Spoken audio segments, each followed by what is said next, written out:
kencang, angin di atas 35 knot.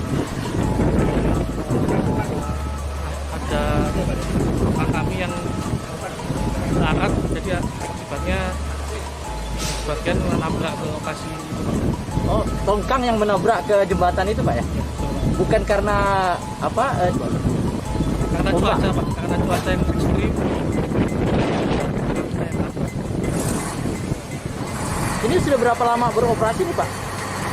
Kalau operasinya kurang lebih 1 tahun, kurang lebih ya setengah tahun. Itu kalau operasi, Pak, izin dari kementerian, Pak, atau KSOP setempat? Kalau izin nanti kan, kalau kami kan lebih ke pelaksana pekerjaan, Pak ya. Kalau kami izinan yang banyak kopi teman-teman dari KSOP atau dari Pelindo, Pak. Kalau kami di sini hanya teman-teman kontraktor pelaksana. Pak, untuk yang ambruknya ada berapa titik sih, Pak? Ada 2, Pak. Ada 2 ya? Ada 2. Pak, terus yang pekerja katanya ada informasi yang terjebak di sana, Pak? Seperti Ya, apa? Pak, ini prioritas kami ada 58 orang sedang evakuasi, Pak. Evakuasi kita pakai kapal tunda, Pak, untuk teman-teman di sana. Tapi kondisi 58 itu semua selamat, Pak ya? Selamat, Pak, selamat.